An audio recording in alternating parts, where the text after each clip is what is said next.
Brought to you by Oxyrich. Manikchand Oxyrich, proudly Indian.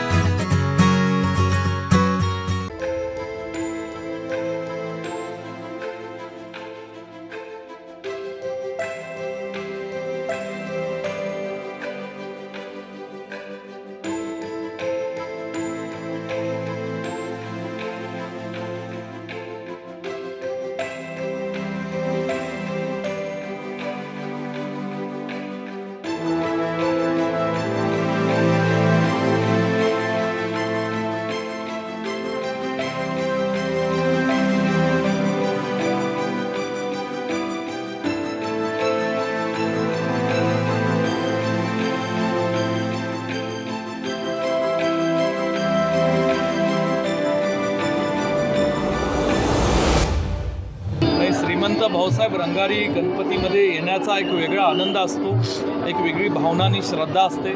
कारण खरं पुण्यामध्ये सार्वजनिक गणेशोत्सव सुरू करण्यामध्ये श्रीमंत भाऊसाहेब रंगारींचा योगदान प्रचंड मोठं आहे.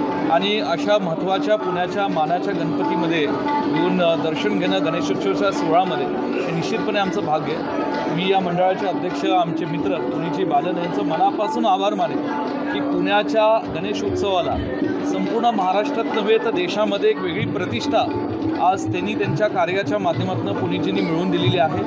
आणि या उत्सवाला एक वेगळं स्वरूप आणण्याचं काम केलेलं आहे. भाऊसाहेब रंगारीच्या सुद्धा या ट्रस्टचं जबाबदारी त्यांनी स्वीकारल्यापासून खऱ्या अर्थाने जे भाऊसाहेब रंगारींचं काम या स्वातंत्र्य लढ्यापासून ते पुण्याच्या या सार्वजनिक गणेशोत्सवामध्ये राहिलं आहे ते समाजापुढे मांडण्याचं काम पुणेजींनी आणि त्यांच्या सर्व सहकार्यांनी केलेलं आहे. मी सन्माननीय माझे मित्र पुणेजी बालन यांचेही मनापासून धन्यवाद मानेन. आणि या गणेशोत्सवाच्या निमित्ताने सर्व पुणेकरांना आणि भाऊसाहेब रंगारी सार्वजनिक गणेशोत्सव मंडळाच्या सर्व कार्यकर्त्यांना मी माझ्या मनापासून सदिच्छा शुभेच्छा देतो. एकतर महाराष्ट्रामध्ये अनेक विषय मी सार्वजनिक जीवनातही काम करत असताना शेतकऱ्यांचे प्रश्न आहेत, तरुण पिढीचे प्रश्न आहेत, मराठा आरक्षणाचा विषय आहे. तर माझी गणरायाला चरणी प्रार्थना आहे की शेतकऱ्यांना, महिलांना, आमच्या तरुण पिढीला बळ मिळावं असं हे येणारं वर्ष आणि पुढचा काळ असावा. आणि त्याचबरोबर मराठा आरक्षणाच्याही बांधवांच्या जे गरीब लोक आहेत त्यांनाही न्याय मिळण्याची आशीर्वाद गणरायाचे त्यांच्या पाठीशी असावे.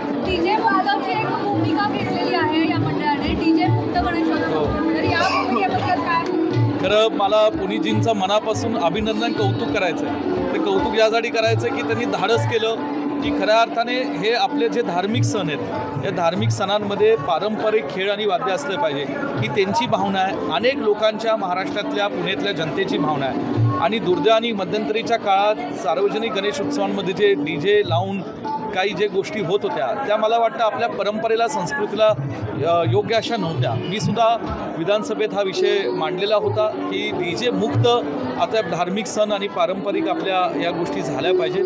आज पुणेजी ते प्रत्यक्षपणे पुणेजी आज अंमलात आणत आहेत याचा मनापासून आम्हाला अभिमान आहे.